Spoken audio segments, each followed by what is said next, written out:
So ఈ రోజు నాతో పాటు ఉన్న గెస్ట్ ఎవరంటే ఈయన ఒక ఫోక్ సింగర్. ఎవడు గని పెట్టిండే పైసా ప్రేమ పెళ్లికైతుందే గోసా. ఇన్స్టాని ఒక ఊపేస్తున్న ఈయన పాటలన్నీ కూడా ఆయన ఎవరో కాదు, అజయ్ మెంగాని గారు. నేను చచ్చిపోయే లోపు వచ్చిపోవాలని ఉన్నదే నీ తానికి. రైటర్, ఉమ్, సింగర్, ఉమ్, డైరెక్షన్ కూడా త్వరలో చేయబోతున్నారని విన్నాను, అవునవును. ఒక ప్యాకేజ్ లాగా. విడలేక నిన్ను విడిపోయి ఉన్నా కలిసేలేనా నీ శ్వాసలోన. మూవీలో పాడిన సాంగ్ కంటే ఎక్కువ కూడా నేను మీ వాయిస్ కి కనెక్ట్ అయినా. థ్యాంక్స్ అండి, థ్యాంక్ యూ. ఎందుకంటే నాకు రియల్ లైఫ్ లో మదర్ లేరు. కానీ మీ వాయిస్ నాకు ఈ సాంగ్ కి నేను అందుకే మీకు ఫ్యాన్ అయ్యా యాక్చువల్ గా. థ్యాంక్స్. మీరు ఒక సాంగ్ కి 50,000 తీసుకుంటారంట. ఎవరు చెప్పారు? ఎంతవరకు నిజం? నేనేదో ఎంక్వైరీ చేసుకున్నా. ప్రొడ్యూసర్కి సాంగ్ వినిపిస్తున్నాను అనమాట. నేను ముందర సీట్లో కూర్చున్నాను, వాళ్ళు వెనకాల కూర్చున్నాను కార్లో. పల్లవి పాడిన, పల్లవి పాడగానే ఆయన కార్ దిగేసి ఏడుస్తున్నాడు అనమాట. ఏ పాట విన్నా నా కోసమే అది రాసినట్టు అనిపిస్తుంది, నేనే చోట ఉన్నా ఎవరిని చూసిన నీ నవ్వే కానొస్తుంది. యాక్చువల్గా మా నాన్న ఏంటంటే నా సాంగ్స్ ఉంటాయి కదా రిలీజ్ అయినవి అన్ని డౌన్లోడ్ పెట్టుకొని యూట్యూబ్లో పెట్టుకుని ఒక సైడ్కి వెళ్ళి చూస్తాడు అనమాట ఒక్కడే. నాన్నకు ప్రేమతో, నాన్నకు ప్రేమతో, నాన్నకు ప్రేమతో అంకితం. సో నార్మల్ గా టీవీలో ఇప్పుడు చాలా షోస్ వస్తున్నాయి కదా సరే, అవును, అవును. లైక్ అలాంటి వాటిలో ఏమైనా ఛాన్స్ వస్తే వెళ్తారా? వెళ్తా. బిగ్ బాస్ కి రాలేదా ఛాన్స్? బిగ్ బాస్ వరకు ఎక్కడైనా నేర్చుకున్నారా?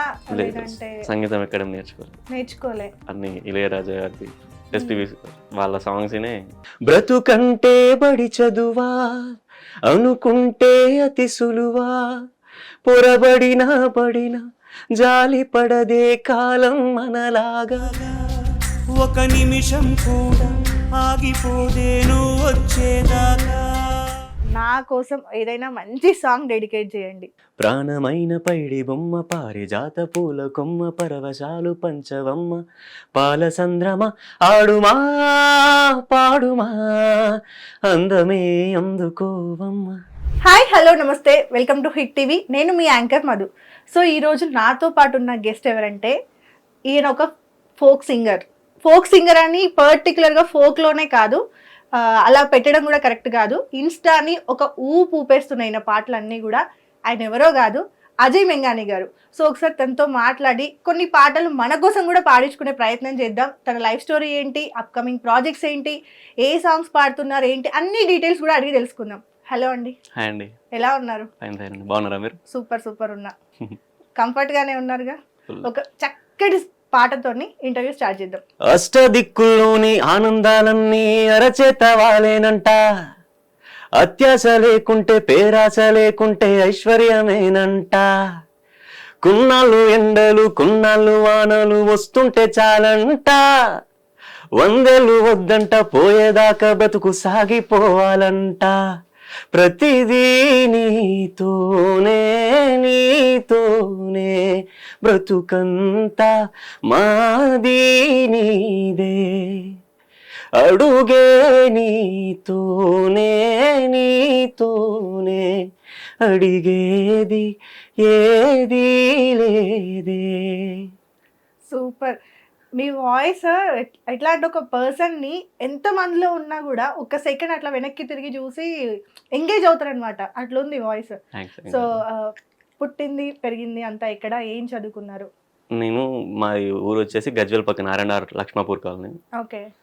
కానీ మేము ఉండేది సిద్దిపేటలో ఉంటాం అనమాట. ఓకే. కరీంనగర్. సిద్దిపేట.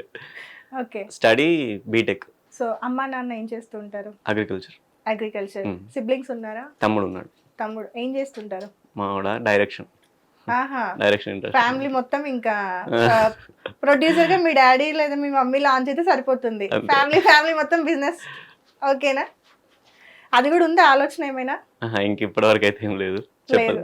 ఫ్యూచర్ లో ఇప్పటివరకు ఏమైనా ప్రొడ్యూసర్ గా చేద్దాము అనే థాట్స్ ఎప్పుడైనా వచ్చినాయా? రాలేదు. రాలేదు. రాలేదు. ఓకే. రైటర్, సింగర్, డైరెక్షన్ కూడా త్వరలో చేయబోతున్నారని విన్నాను. అవునవును. ఓకే. సో అన్ని మొత్తం ఒక ప్యాకేజ్ లాగా. ప్యాకేజ్ లాగా. ఓకే. సో తమ్ముడికి మీకు ఎలా ఉంటుంది బాండింగ్? చాలా బాగుంటుంది. చాలా Friendly బాగుంటుంది, ఉంటుంది. ఫ్రెండ్లీ ఉంటుంది. ఓకే. సో ఎప్పుడు పాటలు పాడడం అనేది స్టార్ట్ చేశారు? ఈ ఇంట్రెస్ట్ ఎలా వచ్చింది?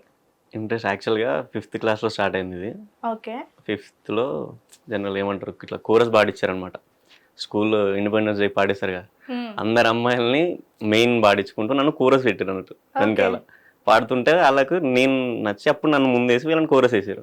అప్పుడు స్టార్ట్ బాగా పాడుతానేమో అని ఒక చిన్న థాట్ వచ్చి అట్లా అయిన తర్వాత మళ్ళీ మాకు 9th క్లాస్లో అనుకుంటా మా హెచ్ఎం సార్ అన్నాడు అనమాట, ఏదో సాంగ్ పాడితే సేమ్ అజయ్ పాడితే సినిమాలో పాడినట్టే అనిపించింది, అజయ్ సినిమాలో వాడాలనుకుంటున్నా ఆపొద్దు అని చెప్పి అన్నాడు. అప్పుడు ఓకే సింగింగ్ సైడ్ వెళ్ళొచ్చు అన్న ఒక నమ్మకం వచ్చింది. ఓకే. సో అలా స్టార్ట్ అయింది. పాపం ఇప్పుడు వాళ్ళు కాంటాక్ట్ లో ఉన్నారా కోరస్ వాళ్ళు? లేదు లేరా? ఘోరంగా ఫీల్ అయి ఉంటారు. వాళ్ళకి గుర్తుందో లేదో అసలు. అవునా? ఓకే. స్కూల్లో పార్టిసిపేట్ చేసే వాళ్ళ అన్నింటిలో కూడా ఫస్ట్ ప్రైజ్ మీకే వచ్చేదా సింగింగ్ లో? వచ్చేది. చాలానే వచ్చాయి అనుకుంటాను. సో కాలేజ్ లో? కాలేజ్లో పర్ఫార్మ్ చేయలేదు కానీ కాలేజ్లో అయితే బాగా నేర్చుకున్నా. ఓకే. సో ఫస్ట్ రాసిన సాంగ్ ఏంటి? ఫస్ట్ నాకు సలాం సైనిక వచ్చింది. ఓకే. వెంకటన్న రిలీజ్ చేసిండు. అన్న నాకు ఫస్ట్ ఛాన్స్ ఇచ్చింది వెంకట్ చూడు అన్న. ఓకే, ఒకసారి పాడండి. దేశ రక్షణే ధ్యేయంగా భావించి బార్డర్ల కాపుగా సేవ బ్రతుకంత మాకై దారబోసావా, కన్న తల్లి కట్టుకున్న ఆలి నుదిలి కష్టాలను మోసేవా, కన్నుల దుఃఖాన్ని దాసి నడిసావా, మరువలేమయా మంచు కొండలను వడ్డ తిప్పలను, చూడలేమయా ఎన్నడూ నీ కంట జారిన కన్నీళ్లను, సలాము సైనిక నువ్వు సాగిపో సమరాన భారత రక్షక, సలాము సైనిక. ఇది నా ఫస్ట్ సాంగ్.